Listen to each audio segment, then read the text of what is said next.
Hello, ഇന്ന് ഞാൻ സംസാരിക്കുന്നത് ഗർഭകാലത്തിൻ്റെ 17ാമത്തെ ആഴ്ചയിൽ അമ്മയ്ക്കുണ്ടാകുന്ന മാറ്റങ്ങളെക്കുറിച്ചും കുഞ്ഞിൻ്റെ വളർച്ചയെക്കുറിച്ചും എന്തൊക്കെ കാര്യങ്ങളാണ് ശ്രദ്ധിക്കേണ്ടതെന്നുമൊക്കെയാണ് വീഡിയോയിലൂടെ പറയാൻ പോകുന്നത്.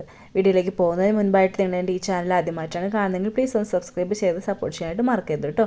അപ്പോൾ നിങ്ങൾ വീഡിയോ സ്കിപ്പ് ചെയ്ത് മുഴുവനായിട്ട് കാണാനായിട്ട് ശ്രദ്ധിക്കുക. ഗർഭകാലത്തിൻ്റെ 17ാമത്തെ ആഴ്ച മുതൽ അമ്മയ്ക്ക് സാധാരണയായിട്ട് ഉണ്ടാവുന്ന അമിതമായ ക്ഷീണം, ഛർദി തുടങ്ങിയ പ്രശ്നങ്ങളൊക്കെ കുറയുന്നതായിട്ട് കാണാം.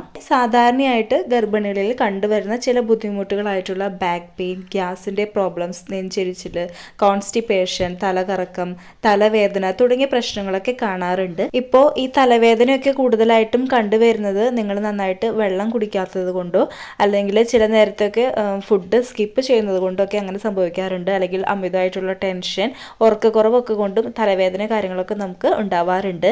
ഈ സമയത്ത് സ്കിന്ന് നല്ലതായിട്ട് വലിയുന്നത് കൊണ്ട് തന്നെ നിങ്ങൾക്ക് സ്കിന്നിലെ ചൊറിച്ചിൽ, അതുപോലെ ബ്രസ്റ്റിന്റെ സൈസ് കൂടി വരുന്നത് തുടങ്ങിയൊക്കെ കാണാറുണ്ട്. ചിലവർക്ക് ഈ ഒരു സമയത്ത് ബ്രസ്റ്റ് പെയിനൊക്കെ ഉണ്ടാവാറുണ്ട്.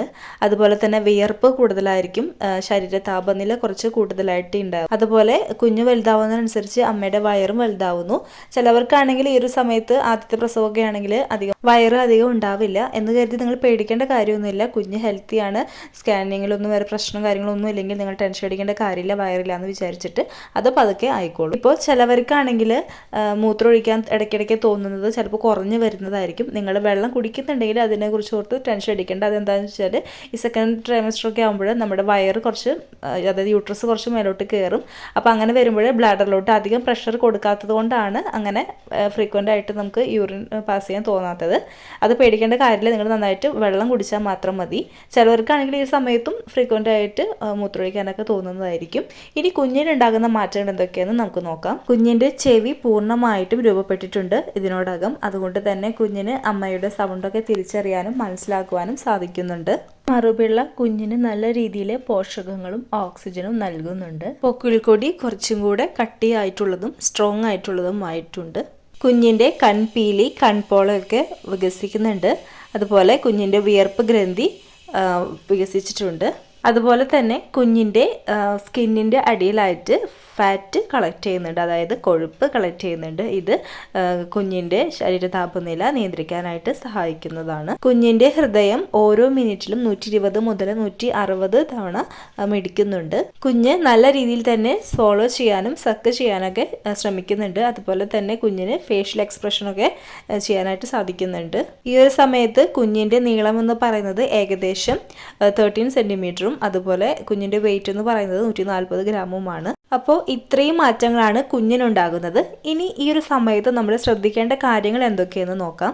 അമ്മമാർ ഡോക്ടർ നൽകിയിട്ടുള്ള മെഡിസിൻസ് കൃത്യമായിട്ട് എടുക്കുക. അതുപോലെ ബാലൻസ്ഡ് ഡയറ്റ് ഫോളോ ചെയ്യുക. അതായത് പയറുവർഗ്ഗങ്ങൾ, ഇലക്കറികൾ, ഫ്രൂട്ട്സുകൾ, നട്ട്സുകൾ, പാലുൽപ്പന്നങ്ങളൊക്കെ നല്ല രീതിയിൽ ഭക്ഷണത്തിൽ ഉൾപ്പെടുത്തുക.